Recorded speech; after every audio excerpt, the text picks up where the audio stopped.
Welcome back to the village of Oresh, where the weather is a bit brighter than we showed you 3 years ago in our video of the village.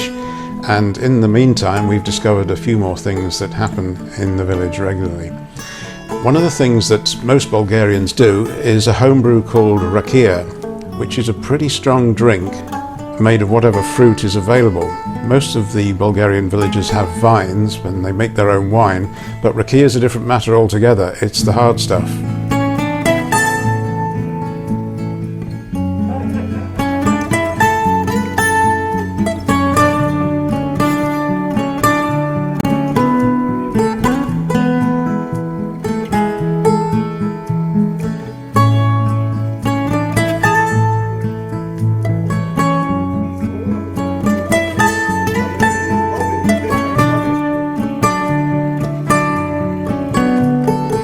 The village shop we showed you 3 years ago closed down. The school has got less children at it these days and is under threat of closure. And the cafe that we went to every morning did close for a while, but it's been renovated and it reopened again, and everybody's back there every day.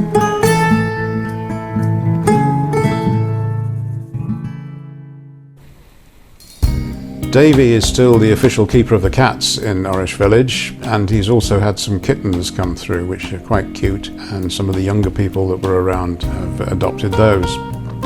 We'll be returning to Davey's house a little later on in this video, and we'll show you in Davey's own pictures how he came to modernise and put together the bungalow as it is today.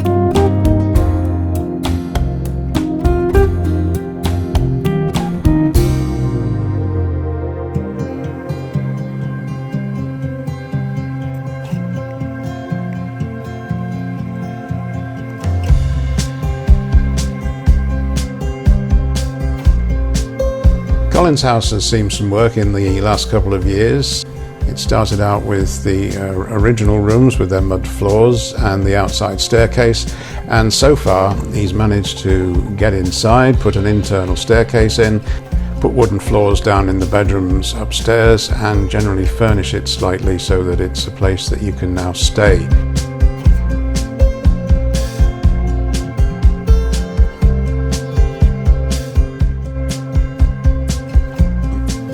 Colin's daughter stayed at the house for a few months, and she helped with the renovating and decorating, and Colin now has photographers and models staying at the house.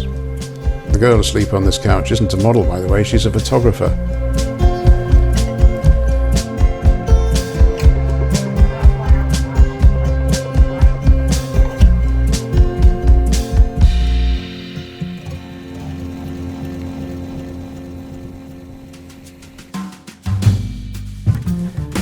If you saw the original video, you may remember my house on the hill which had fallen down.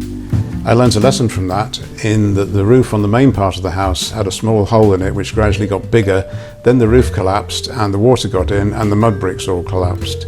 So the West Wing extension, which was to be my first project, is still standing, it's still fairly structurally sound, and the roof on that is starting to go. So the first job for me was to get that sorted, because I didn't want to happen to this bit of the house what happened to the main central bit.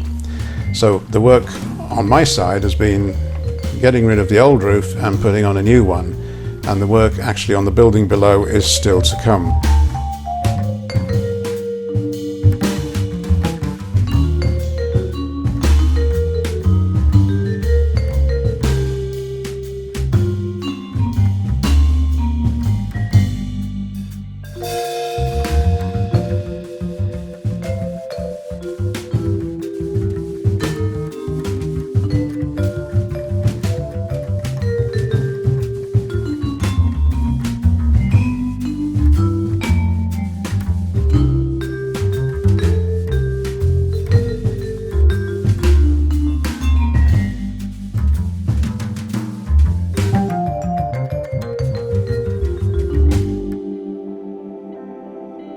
Three years ago, Bulgarian photographer Zlati and her sister showed us around the Svishtov area and pointed out some places where Colin could be doing his photo shoots when he started running photo trips into this part of Bulgaria.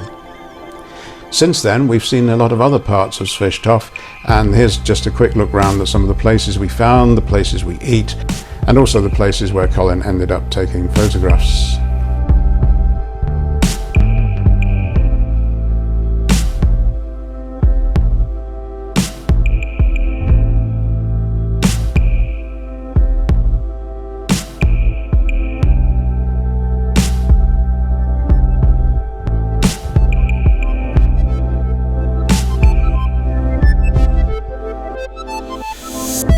There's a lot of history to be found in the Svishtov area, including a Roman dig which is still going on, and there's a museum in this local park which is the centre of school visits by these local children as it's part of their history lessons. The River Danube is an important feature of Svishtov, and if you spend some time by the riverfront, you're eventually bound to see one of the cruise ships going backwards and forwards from places like Germany out to the Black Sea.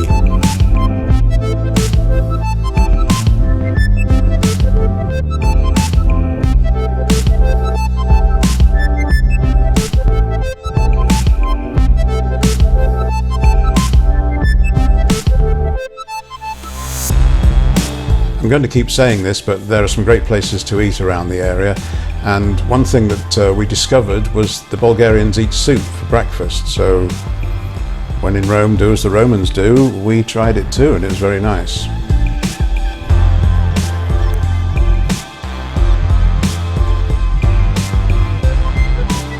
We visited the human sundial in our video of Svishtov back in 2016, but it's such an attraction, and it's surrounded by amphitheatre type seating that we keep going back there and sitting there taking in all the scenery and the views of the river.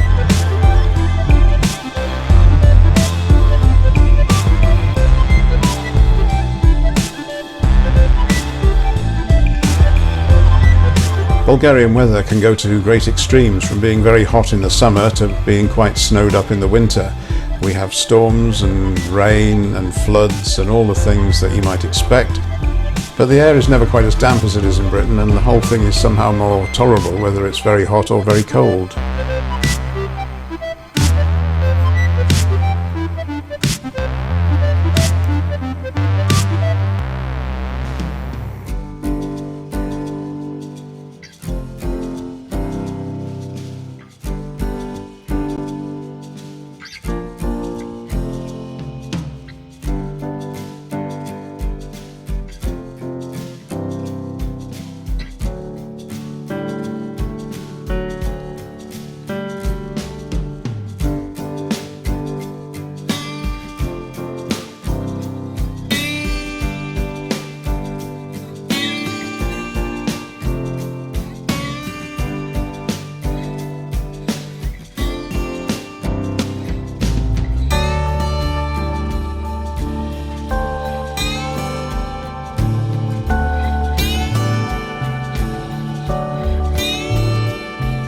I first came across Davey when I saw him posting on Facebook photographs of his development of his bungalow in Oresh, and I followed that for a while and soon realised that he had quite a tragedy on his hands, because due to not knowing how the hillside drained away, he'd built over a drain which flooded his house, and he had to start again more or less in the kitchen and lay in new drains and just rethink the whole way the property was constructed.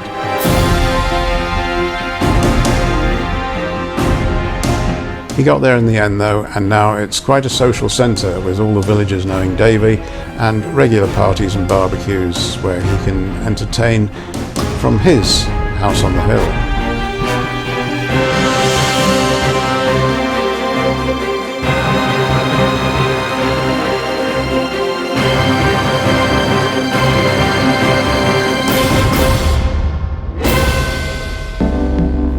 And finally, as we said, in 2016 we were on the lookout for places to shoot so that Colin can run photographic trips for his photographers and models in North Bulgaria.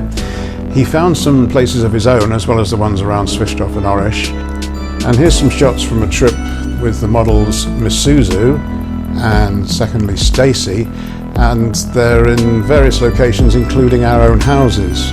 My house is still a ruin, but the photographers liked that, the girls liked it, they like posing in front of a ruin. And Colin's house has a huge amount of land, so there was scope and a number of props that could be used when taking photographs there. Of course, Colin's house is also a place where photographers and models can stay overnight.